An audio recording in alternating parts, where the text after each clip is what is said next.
Why, hello, everybody. Welcome back. I'm your host, Random Randy. And today, I'm just welcoming you on a dive with me here. We'll go ahead and leave this little bad boy sitting in the background.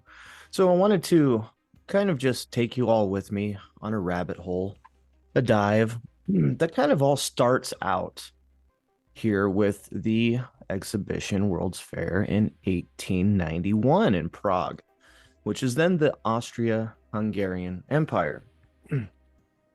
So, I started looking into this, and there's a few things which come to mind, which pop up here. And one of those is the Clementium. Now, that's a historic complex of buildings in Prague. Let's take a closer look at that, shall we? Until recently, the complex hosted the National University and technical libraries. But I mean, if you look at this place, like, this is the epitome of old world, right?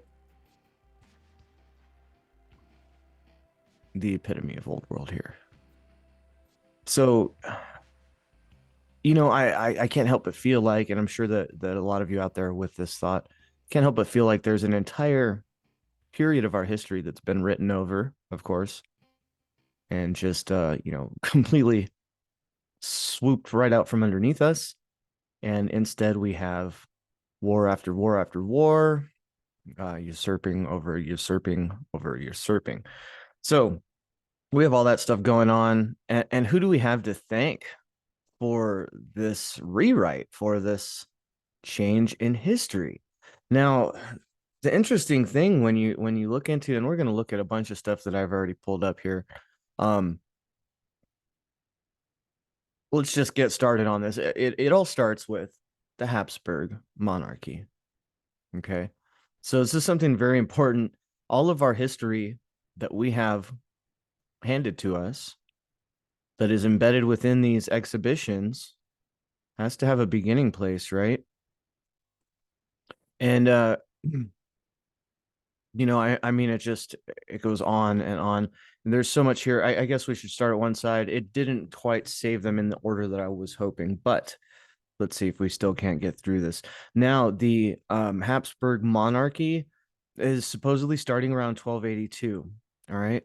But if we go and look at a list of, let's just look at a list of early modern universities in Europe, right? Uh, when we're going back to approximately is like the year 1000, right? This is when our history kind of like kicks off, becomes what we call the modern age.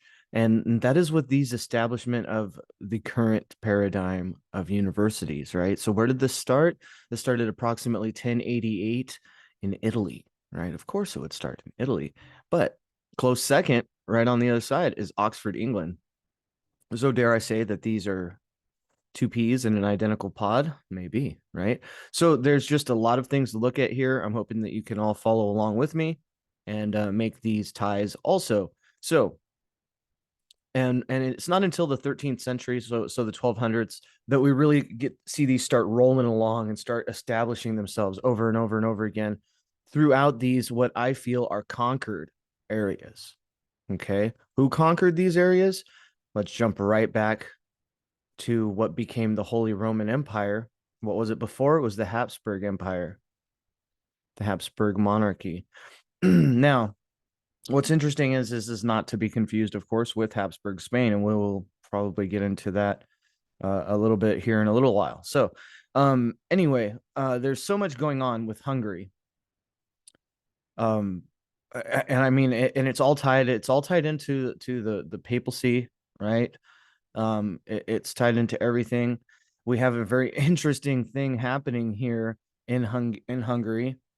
Something I wanted to point out, because like when we're looking into history and we're like, oh, the word Khan, right? We have an interesting use of the word Khan, and this may be whatever it is, guys, but when you see movies like oh, the one with Dracula, like Dracula Rising or whatever it was, right? Where he's like out there in Transylvania and he like makes a deal with the devil, right? To save his lands. Now, what if that's just a throwback to whatever deal maybe was made with these first Julius right? Of the genus Con, or the family Con, which are also known as bands or bonds or cons. So there's a lot of wordplay, a lot of jumping from language to language, but look at the naming here we've got, right? Preceded by Achilles, the Hungarian noble. So these are all named after, uh Roman prehistoric tales and so on. But to a certain point, it's just interesting. Let's just put it like that. It's interesting what is going on in Hungary in around the year 1000, all the way up to like 1500, until this Habsburg thing starts to become a real power player. Like like as Rudolph the First comes in, right? In 1273 as the king of Germany. So before this, guys, the Germany wasn't the thing that we know it is today. It was just the House of Habsburg. Now, it's somewhere along the line, uh, the House of Habsburg, we see a shifting happening of the iconography here. We have the banner of the Holy Roman Empire until 1804 right here. Okay. And this was also like a sub category for some of these Habsburg groups, right? So anyway, moving on. Habsburg Spain, 1500 to 17. So it's a monarchy of Spain. So this family is, you see them reaching and scooping up stuff. That's what's going on. That's what they're doing. Okay, they are scooping up all kinds of stuff and leaving their stamp on things. um some very interesting thing happens. I know I'm jumping around, just bear with me. All right, but there's some interesting stuff when it comes to Austria Hungary. And this is the reason I pulled this up, is because this is during the same period of time that our civil war is happening here in the United States. We have this Austro-Hungarian compromise, supposed compromise of 1867, and you can see the division of land between Austria, like Vienna and Budapest, right here. So it's a dual monarchy. So they are, whether it's symbolically creating the two-headed eagle or recreating it, that's what they're doing here, guys. You see that it had been represented in name and in iconography, and then when you get to a certain point, um, they bring it to fruition in a very different sense. So it went from being symbolic to being realized right about this time. So this could be marked as like a win for the Habsburg Empire, right? So, um, all right, so we've got some interesting stuff. Now, the Golden Bull of 1222 is an edict by Andrew II of Hungary. And I know this one's going to be all over the place, guys, but I wanted to share these thoughts anyway, and give you guys some things to look into and to think about when it comes to like what were World War One, what I've come to call World War Zero, which includes a lot of this stuff here. I mean, Thousand-Year War is probably a better name. I was thinking a few hundred years, and the more I look into it, the more I'm realizing this thing has been a family endeavor going way, way back, way back, way back, like the year 1000 back, right? And somewhere around, like the 11 and 1200s, these organizations really, really do get the cojones to start pushing people around. And this is what you see happening here in 1222. You have the Golden Bull, a decree issued by emperors and monarchs in the Middle Ages, most notably by the Holy Roman Emperors, right? So they were pushing people around, right? They established the rights of the nobility. So this was we could call this like the previous reset, right? It was definitely a reset of policy happening here. And basically what is happening is these institutions are taking over. The Pope, the papacy, the Knights Templar, the Knights Hospital. So like, listen, guys, the reason that the Red Cross is able to get in and out of like battlegrounds, because these are the Knights Hospitalier, right? These are the medics guild, basically. All right. So before this time, guys, we had different guilds. We had manufacturing guilds. We had you know, things of that nature. It was structured very differently back then, and then right around the year 1000, roughly about 1066 or so, just roughly, we have all of these things happening. We'll get back to that 1867 in a minute, but we have all these things happening here, right? And so I dug further into who the cons of the Hungary are, right? I'm like, what? Cons of Hungary. I think this is where our distraction is happening. And you see that these people, these cons of the Habsburg family, going by the name Julius, etc.,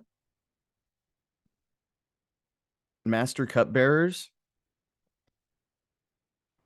right, of the Kingdom of Hungary.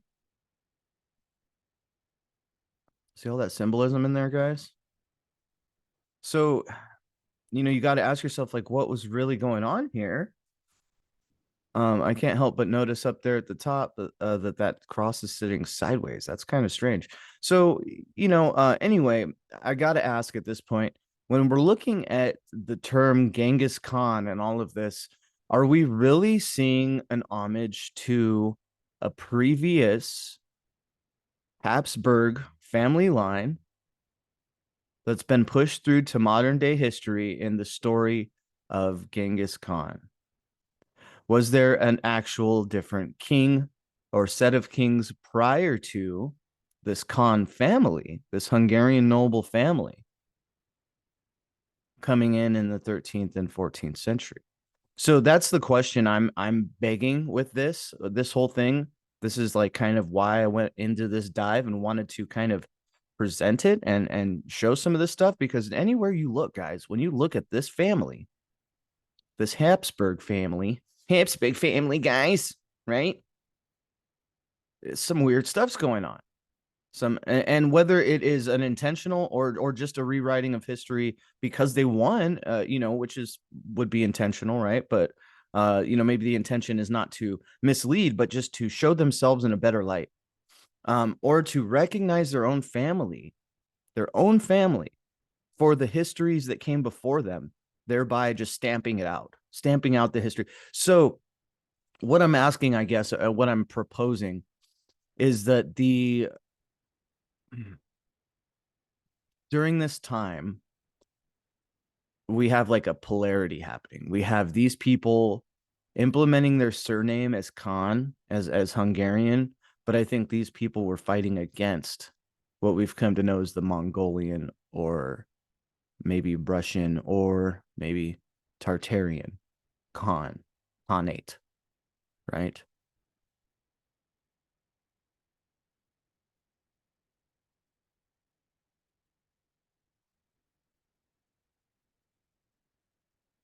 The Khan, Hungarian noble family, which gave governors to Croatia. So, something I want to point out, guys, any family that's giving out governors, that's sounding a lot like a Roman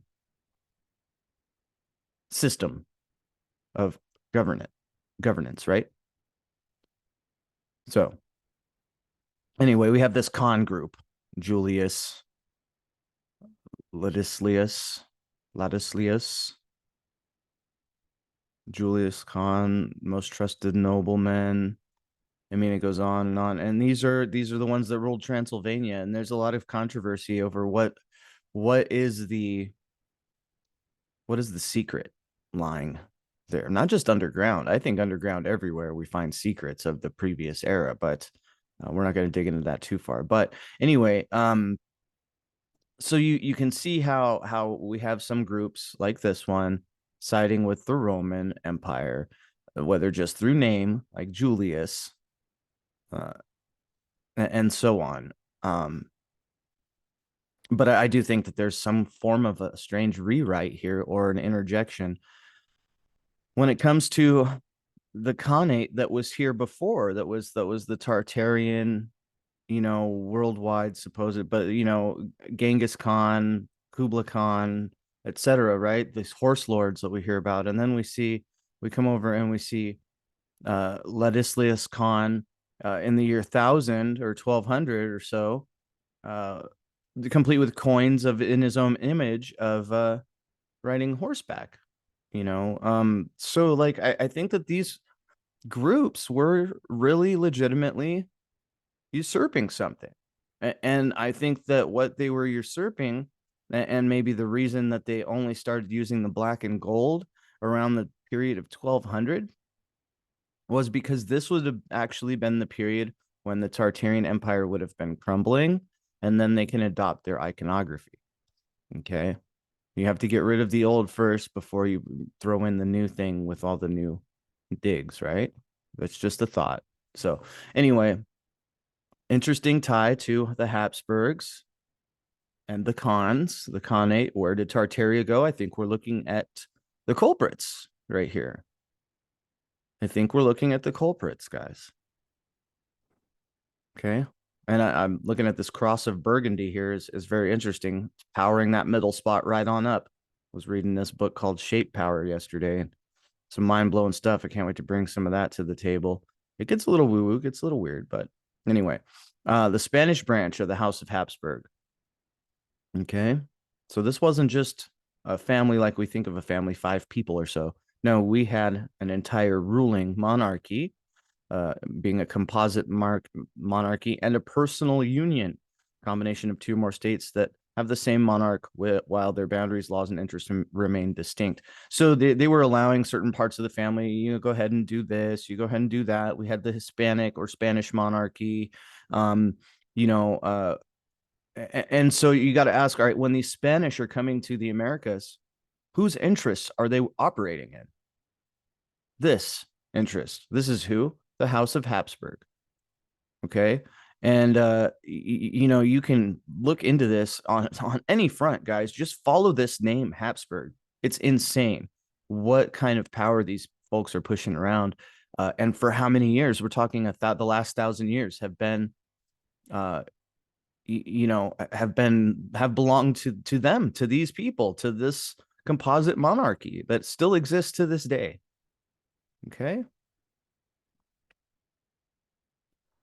So up to and including the Portuguese Empire, right, was a branch. So these were all branches, guys.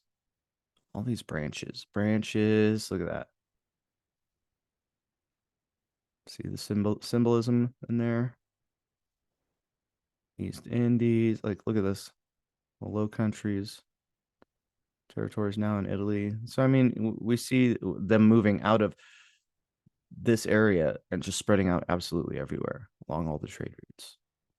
So, House of Habsburg, guys, crucial in understanding what has happened in this place. And we're told a lot about what was going on in the 17 and 1800s. I think they were just dusting off everything after the big fighting had been finished, after they've successfully knocked out the past. Then it's just implementation time, right about the 1700s. That's why they do call it the War of Spanish Succession, the War of the Great Rebellion, so on and so forth. Habsburgs, the Bourbon dynasty was part of the Habsburgs. So Philip, all these guys, they're all related, guys. They're all essentially part of this Habsburg circle. They say that in 1700 was look at this guy. Who does he look like to you? Dude, I know exactly who that looks like. He's running Facebook. Telling you guys, time travel. Habsburg. Interesting. Look at that. Look at that goof. Wow. Anyway, okay, so they're tied into everything. Okay, they're even trying to stomp out the Khanate by implementing their powerful last surname as Khan. So, anyway, moving on forward.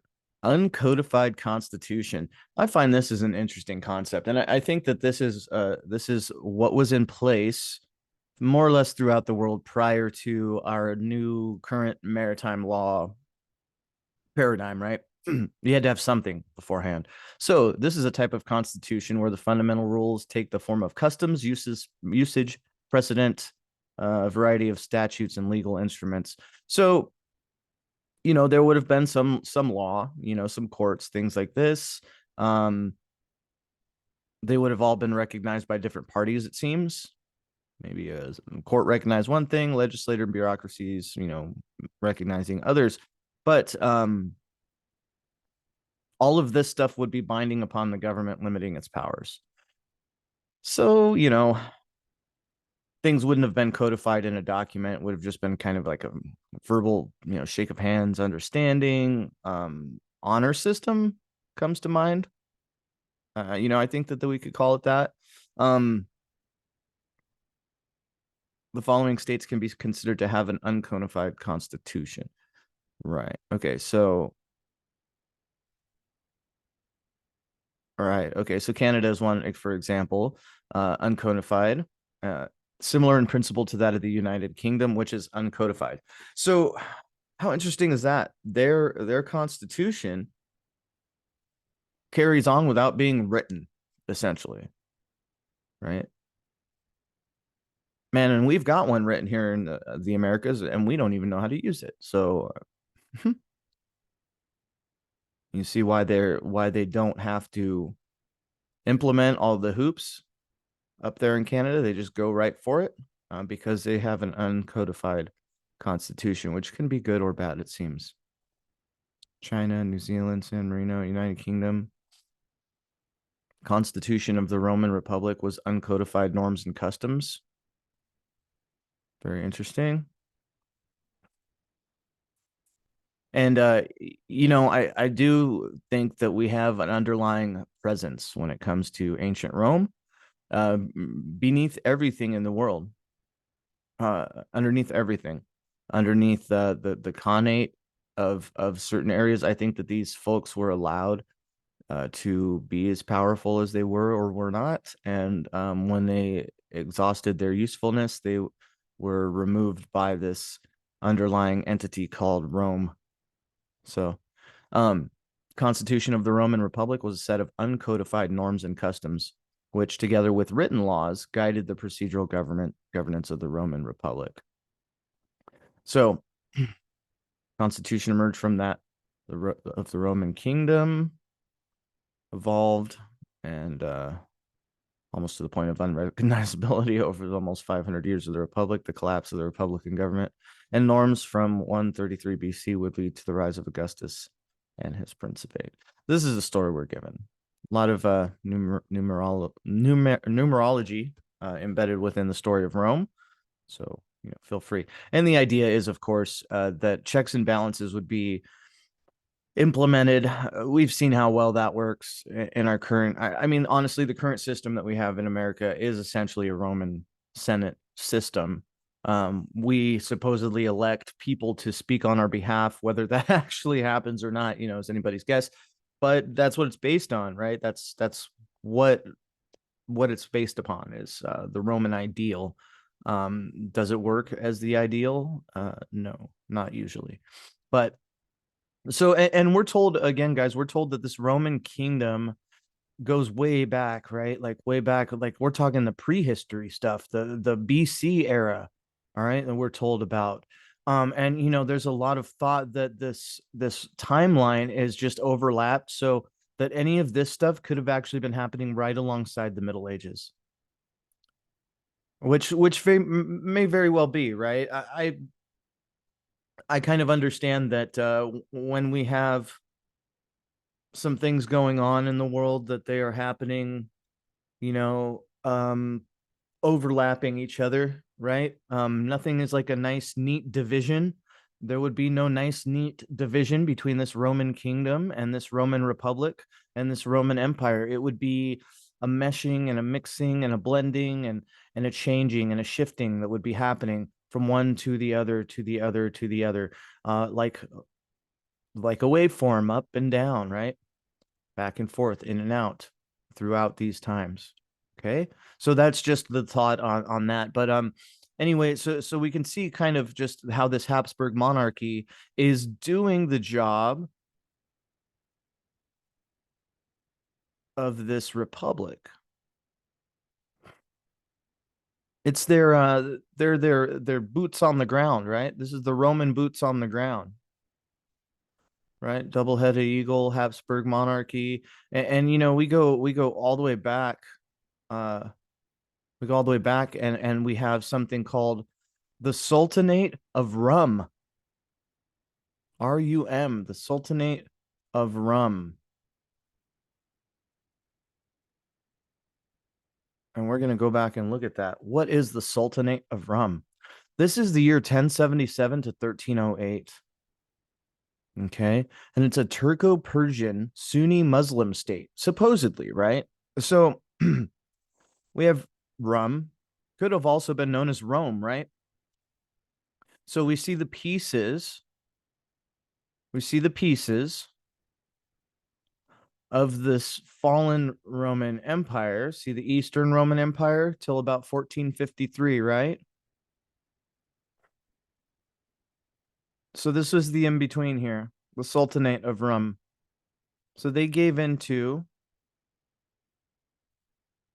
a sultanate. They shifted so that basically so that the culture in this area would better reflect the plebes of the area to keep them kind of quiet and happy and that sort of thing. They put on this coat of a sultanate, right? Does that mean that these people weren't put in by Rome? Certainly not. Look at the symbolism we see here. The sun, the lion, the double-headed eagle. Where do we see that? Where do we see that?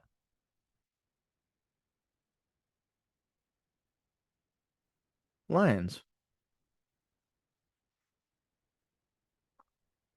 right? The lions, the eagle or the double eagle.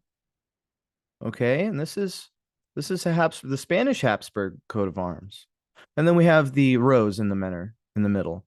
The unbloomed rose at that, which is interesting. I didn't see this part before. Wow. Incredible stuff.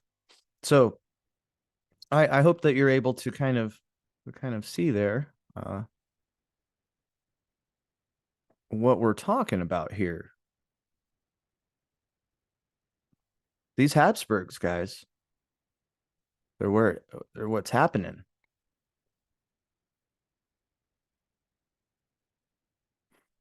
Habsburg Empire. So that's the thought process here. Interesting thing happening around 1000, right? So apparently you have this expansion of a certain type of people in this area and demanding that this medieval Turco-Persian empire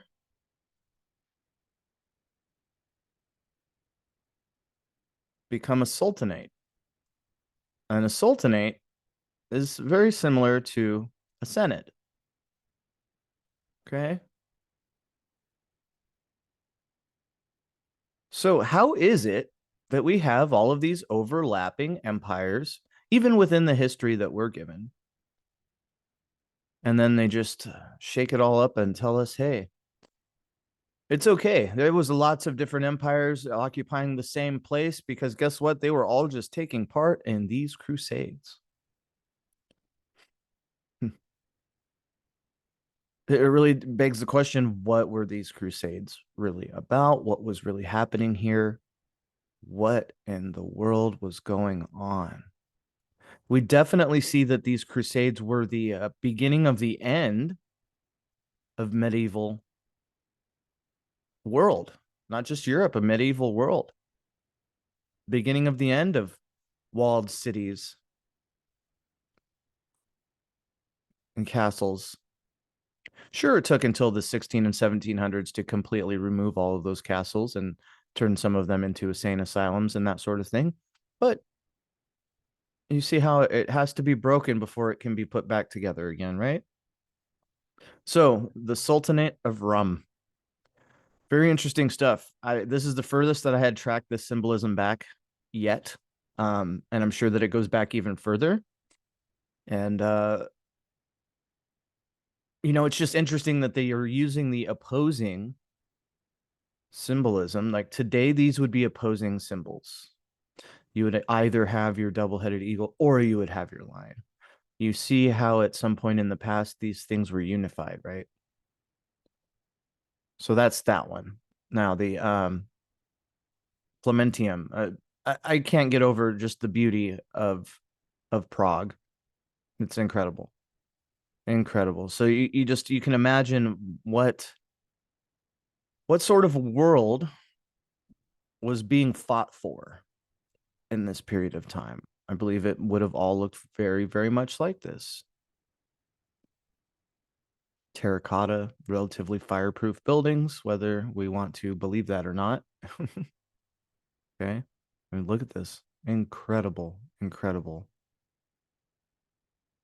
People want to know, what was the fighting about? What were they? It was a dash. It was a scramble to acquire and to be the only one to acquire all of this worldwide glory. And I dare say that all of this glory worldwide has been swooped up and scooped up and taken by this one particular group.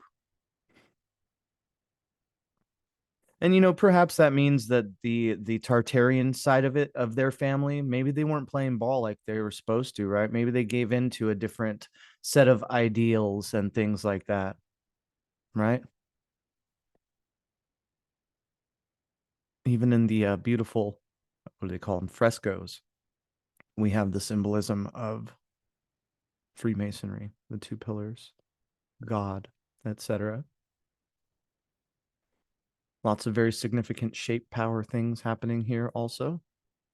That's going to be a fun one to get into, but it's a lot. It took me a few days to read that all through. I mean, look at these. Many of these may have been done after the fact, sure, but doesn't mean they're any less beautiful. Many of this may have been rebuilt, refurnished, retouched. Doesn't make it any less amazing. Look at that.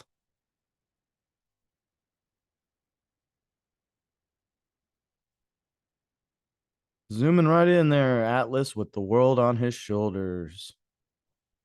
So they knew what they wanted, right? They wanted the world on their shoulders. Nice piece of antiquitech there. But so meanwhile, right? Meanwhile, look what's still standing in the beautiful old world style. Prague has been pretty much well left alone. Oh, this is interesting. So, memory of the world program. This is an interesting thought here. UNESCO has the Memory of the World program. This is an international initiative launched to safeguard the documentary heritage of humanity against collective amnesia. Okay, so they have implemented collective amnesia through the what do you call it? The insane asylums, the indoctrination, right? They've implemented this just beautiful form of collective social amnesia. But don't worry, guys. Don't worry. Don't you worry, because they are looking out for us. They've got UNESCO's Memory of the World program. Okay. So we're okay. They'll just tell us what they feel like we should know. Okay. It's cool. It's all good. So, the Memory of the World Register is a compendium of documents, manuscripts, oral traditions, audiovisual materials, library, and archival holdings of universal value. Universal value. Nice. Now, the inscription on the register leads to improved conservation of the documentary heritage by calling upon the program's networks of experts. Remember, trust the experts, to exchange information and raise resources for the preservation, digitization, and dissemination of the material. This, guys, that very same phrase, that very same thought was spoken to us in a little book called Smithsonian Contributions to Knowledge. Okay, go look it up. It's out there. It's in the archives and things. Go look it up. Look in the very first couple pages in the preface. They're going to tell you that their purpose is exactly the same. But what do we see them doing? We see them burying a lot of information or just not allowing things to be dug up, right? I think it was all buried already ahead of time for us, right? So uses technology to provide wider accessibility and diffusion of the items inscribed on the register. This means they will use technology to push their narration, their narrative. Okay. And we see that happening. How that's not anything foreign, right? It's not anything foreign. And they're telling us that this only began in 1992, hogwash malarkey. Okay. This is the new digital version of what they had been doing before. Okay. Memory of the World program. They already had this implemented back in the Smithsonian times. You know what? I'm really feeling like maybe I should just take the time to look up the Smithsonian contributions to knowledge.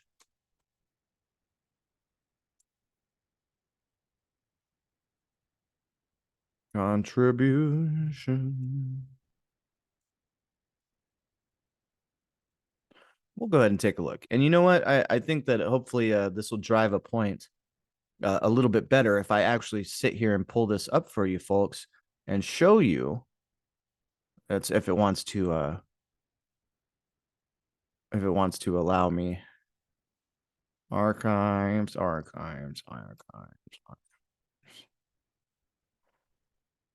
And you know, I know that it happens to be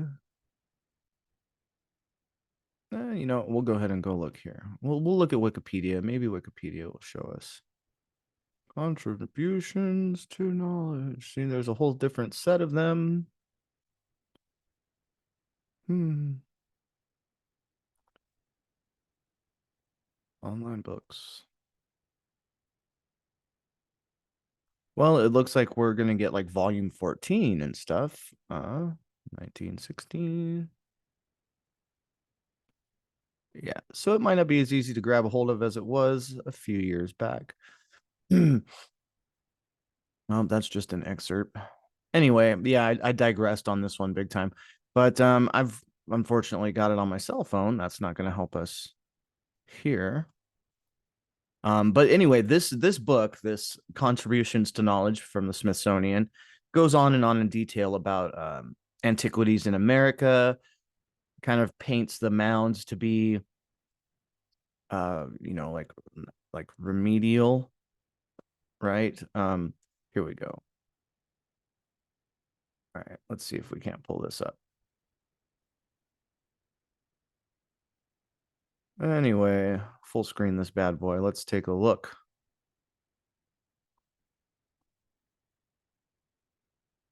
Well, we got the front page. That's great. So we got the front page, but we want the whole thing. And first volume published. Okay, well, that's what it's giving me here. That's unfortunate. So if you go to that book, Contributions to Knowledge, looking very much like this. Of course, they make it difficult to get to on their own. You will find that it says this exact thing. Calls upon the same thing, guys. Exactly the same thing. Exchange information, raise resources for the preservation, digitization, maybe not digitization, but other than that, it's the same thing.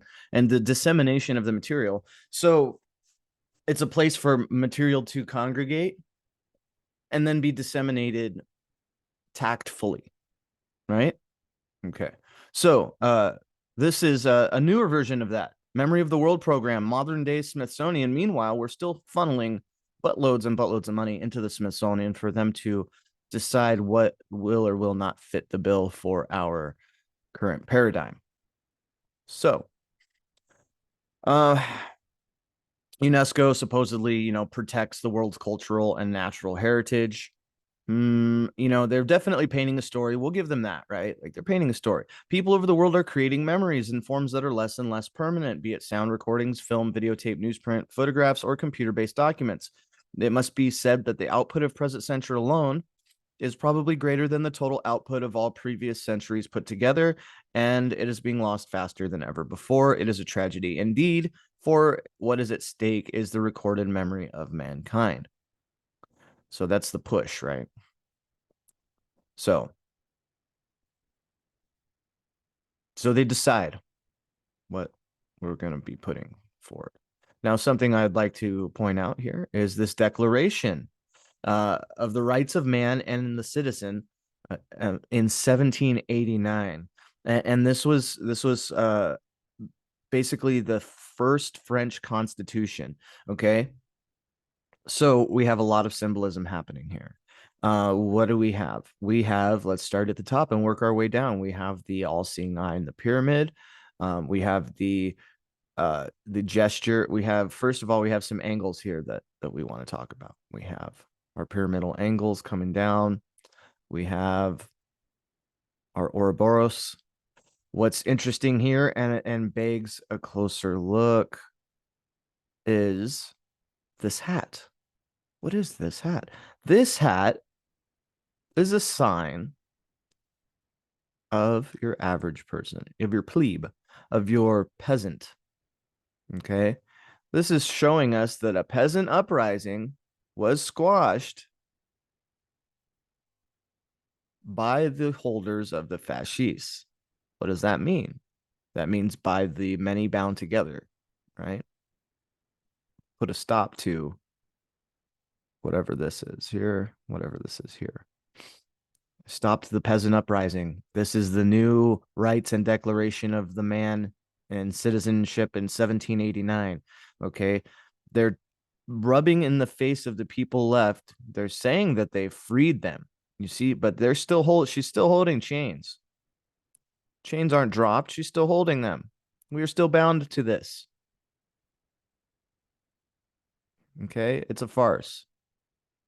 They show the shackles broken, but with these broken shackles comes verbal shackles here, lumping you in as a citizen, no longer a denizen of society. You are now a citizen of a certain agreed upon way of life. Very interesting. So there's a lot of this tomfoolery happening in this period of time, and it had been going on over and over again, all the way even far back, all the way back to, where were we? All the way back to this. That bull. We lost it. But all the way going back to like 1222. Prague, what a beautiful place. And I know I'm getting like way off on a crazy tangent here, but the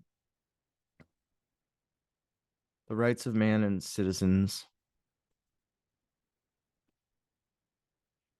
Now,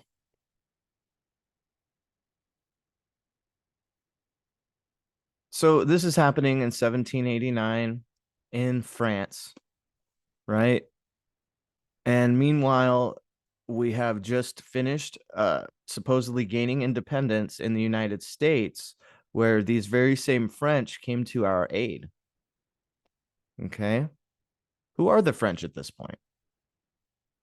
Well, let's see. It shows me right here exactly who they are, right? So we have the unity of heaven and earth under God. She has no wings. She does have wings. Okay. Sky, ground. Okay. So there's a lot of symbolism taking place here. Lots and lots of symbolism taking place. And this is the same stuff that's on our dollar bills. It's the same power structure underneath. All right. So basically saying that we as Romans here with our fasces and our togas have reestablished law and order and put down this peasant uprising. That's what they're telling you right here. Okay. And if someone wants to, disseminate that in some other fashion, they can go for it. But I'm just telling you what it is. And then afterwards, they've built in,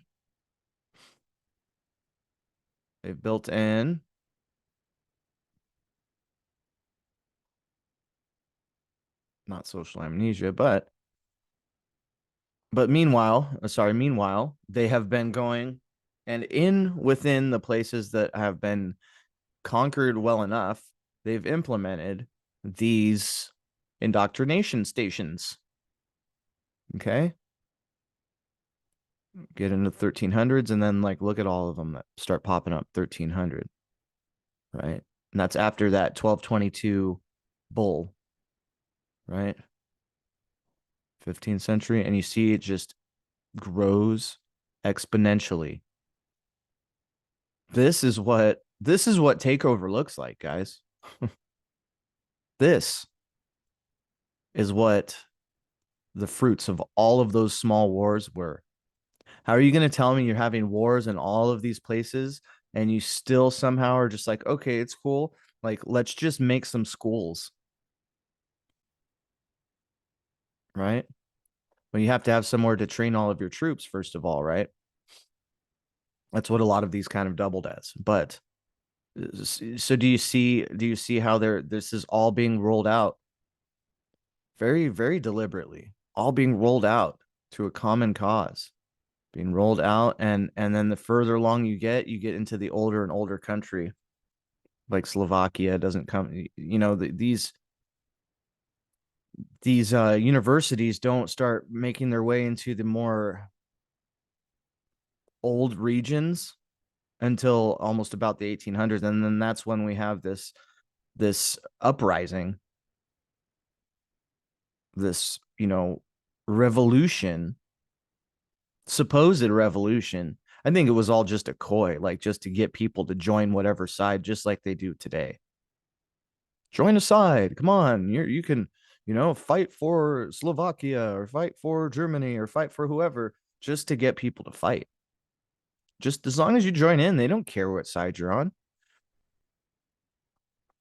But then we have technical universities starting to go in the 1700s. Not until the 1700s, though. So that's very interesting. Okay. So you see them rolling out all this stuff, rolling it out, rolling it out. And in that list, within that list, we have this list being rolled out. Okay. Now these guys didn't start these Jesuits. They didn't get really started until about 1500 after the Holy Roman Empire was supposedly done with. So, what I think happened was that these folks here, look at this list. Okay.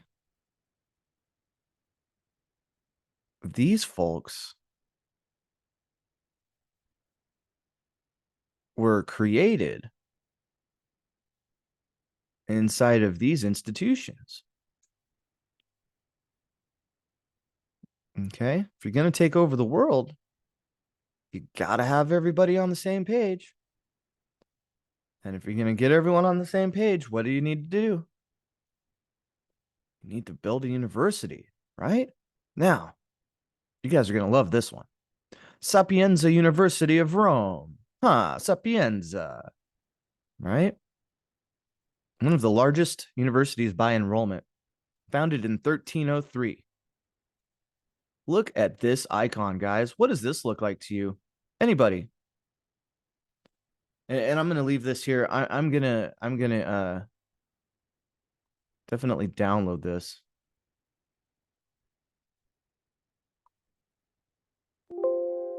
I'm gonna put that as the logo for this episode. Because look at this. Come on. What are we dealing with here? What are we dealing with here, you guys? Look at this thing. Look at that. So do you see it's the same? This could also be looked at as a two-headed eagle. So you have a very similar shape power factor happening here with this, right? It's the same shape, guys. The same upside down star shape. Could be the face of a dragon. Could be any number of things. Could be this.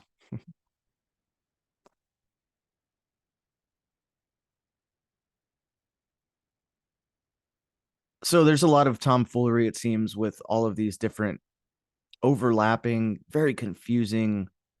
Some of them are probably on point, but it's hard to tell from any genuine perspective what's going on with these places.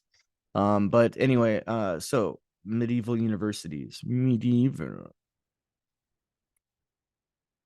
1088, we have Italy. So keep in mind that this is the Holy Roman Empire chartering these universities back in the year 1000 supposedly, and then they just continue to do so, right? Next is all right, we got Italy, now we need France. We got Italy and France, now we need England. Oh, let's double up on our Italy, guys. We're doing good over here. Let's double up on that. All right, let's double up England real quick. All right, guys. Now listen, we want Spain. Let's yeah, the Kingdom of the Lion in Spain, also a Habsburg owned, I'm positive, with the same lion, right? Palencia, Spain. University of Salamanca, 1218. The Kingdom of Leon. The Commune. Venetian Commune. Founded by scholars and professors after leaving Bologna. So I hope that you're able to see, though, how this thing was growing in the background. The system. Some people can call it the beast system or the Antichrist or whatever. The New Testament, whatever you want to call it, like this thing developed a life of its own. If in case here, these scholars and professors that left Bologna appear in 1088, 200 years later, it took them to decide, well, we're going to found Padua and we're going to found our own commune. Okay. It's the resurrection of this same monster, the same octopus of global control, the same shadow Rome. Okay. So, and then it goes on to France, and each one, of course, has a definitive story. This is how it happened. Founded by this guy as the Treaty of Paris fell through, so on and so forth. We have all these beautiful stories. Are they true or not? I wasn't there. I couldn't say. But you can see, based on these stories, you can see the flow of this entity, of this Rome, ancient Rome,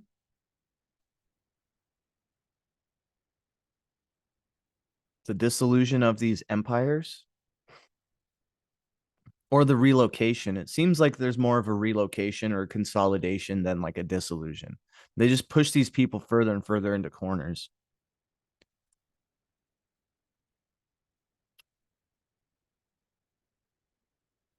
So all these universities, papal states,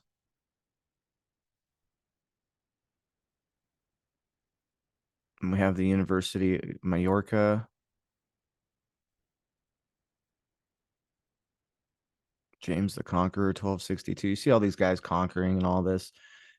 So much. And they're all working for the same group, guys. They're all working for the same group. And this is going to be part of that powerhouse right here. So, Jesuit sites, the Society of Jesus, founded in 1540 by Ignatius Loyola. And we're going to take a closer look at what that is, what this group is. This is now they had to have something to found. They had to be on the back of something else, right? So we already had all of these universities in place, okay, leading up to the 1500s. So we've built this underlying indoctrination system all the way up until the 1500s. And you see the process of building this schooling institution, this giant institution. And you know, a lot of people go, well, you know, the American schooling institution came from Austria. Yes, you see how everything came from Austria, don't you? Don't you see how everything is coming from these people, these same folks? Okay. Apparently, this society we live in, this is their go round this time on the back of a different go around, something different. And how can that be? How can more people not understand or know exactly what happened for the people in control now to be in power? How do they not understand? How can they not remember? Blah, blah, blah. Right here. Social amnesia, collective amnesia. This concept supposedly was only cited in like the 1970s by this Russell Jacoby. It can be a result of forcible repression of memories, right? Ignorance,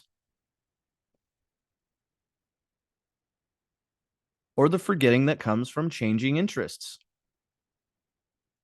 Okay. Now, protest, folklore, pay attention here. Protest, folklore, local memory, and collective nostalgia are counter forces that combat social amnesia.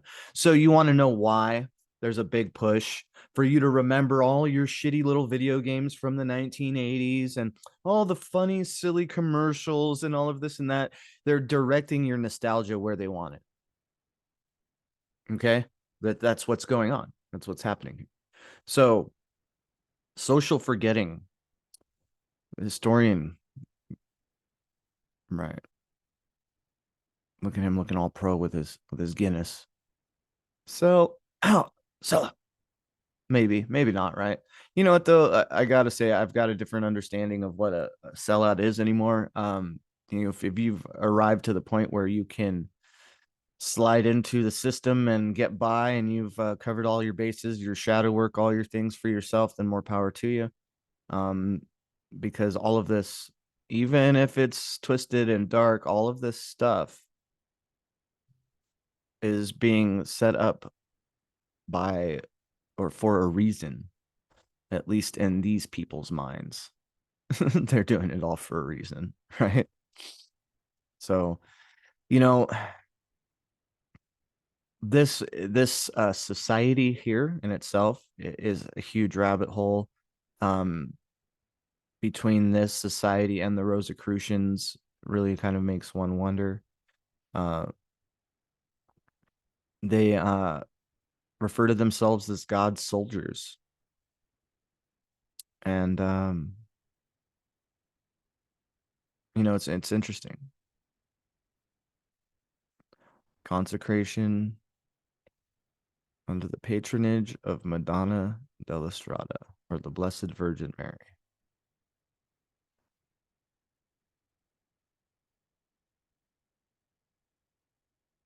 This is a variation on the Basilissa imperial type of iconography.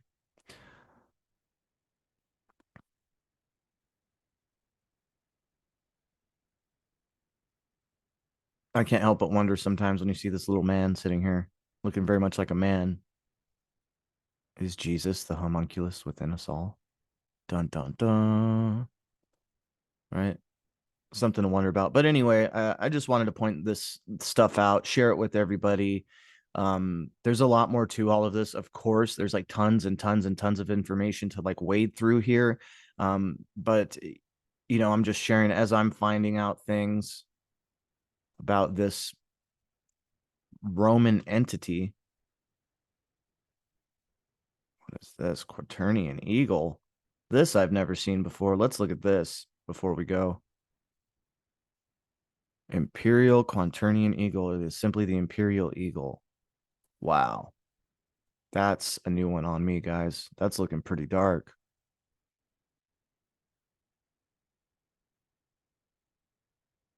Looking pretty dark, guys. What else do you need to see? This is what this is their they're flaunting it right there. Flaunting it right there, guys. I'm gonna save that one and throw that up as the deal here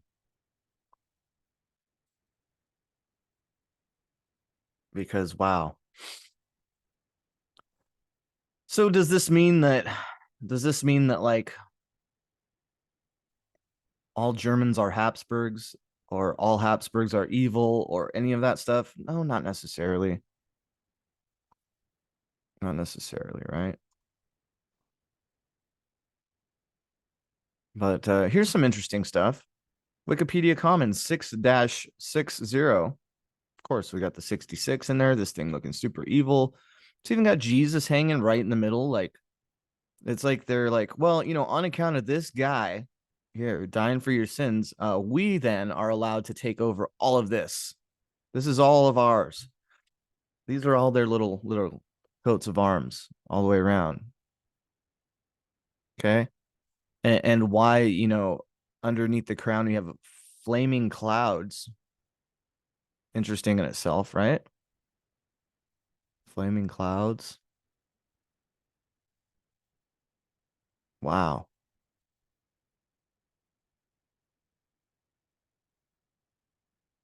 And you see how the Templar is all embedded up in here, right?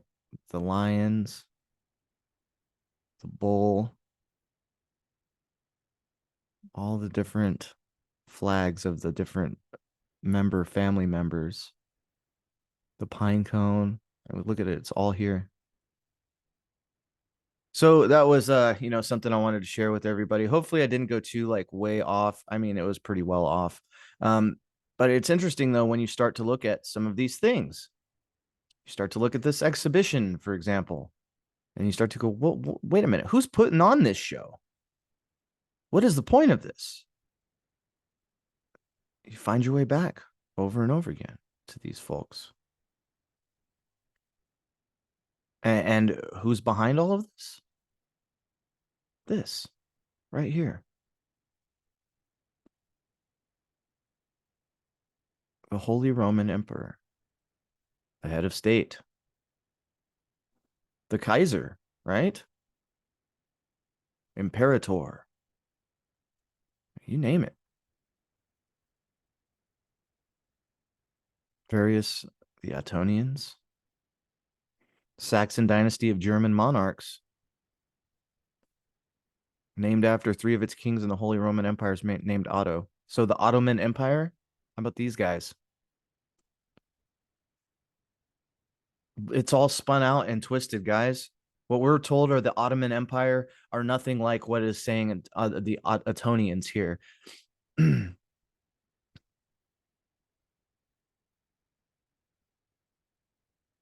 House of Austria. So, it's something to pay attention to. And if you think this dude wasn't a part of it, then you're and where do they get their right to rule? This is where. Because they can afford to have this beautiful painting made of themselves, they get to rule you. So,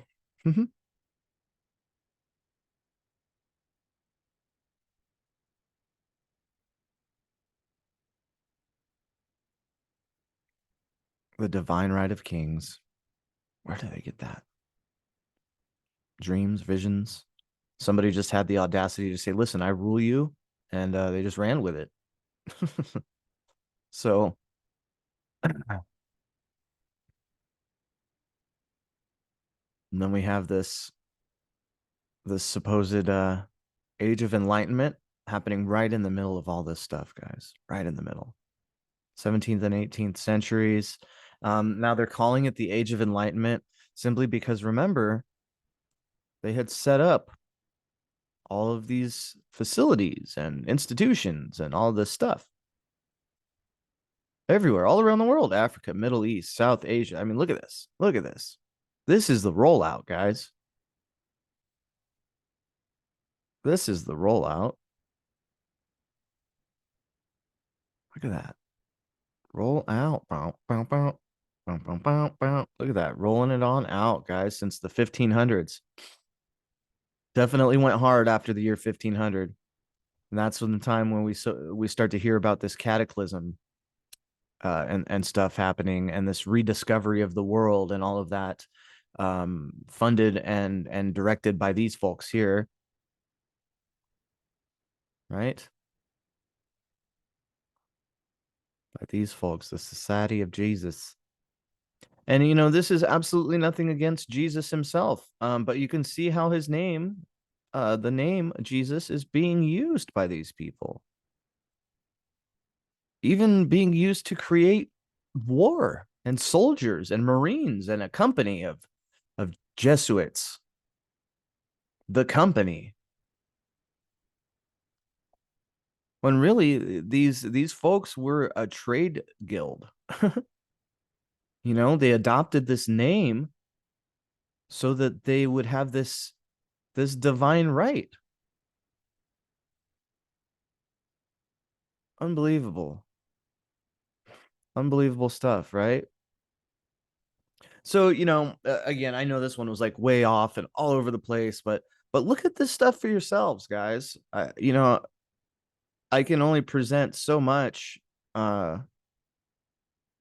at a certain point. You're going to want to see this for yourself. You're going to want to understand what we are in right now and what we've been in the past. Furthermore, why does this eagle look like a two-headed dragon? Right?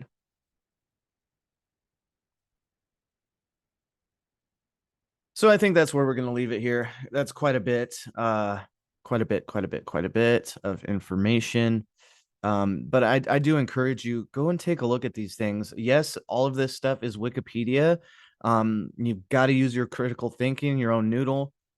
Start to look at the overlap and the different things happening all in the same period of time. Where now, if I were to say pull up information based on like the Khanate of Genghis Khan, Kublai Khan, and so on and so forth, we would have like a weird overlapping that's happening, and you would see that perhaps that Khanate was the other side of the battle, and this is why they had to institute all of these institutions to teach people the certain way of thinking in order to bring down the previous order. Okay. So, in a weird way, we would have to implement our own new system of living and of learning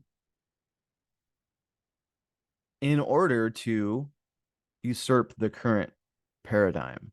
So, so I think that that's the most important thing that I have to say today is we've got to start somewhere.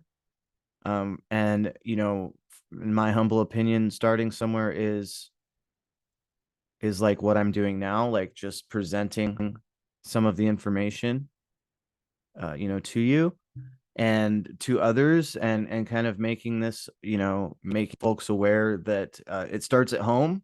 Like, if we want something different to happen, if we want something different to be carried with us into the future, we have to carry it ourselves.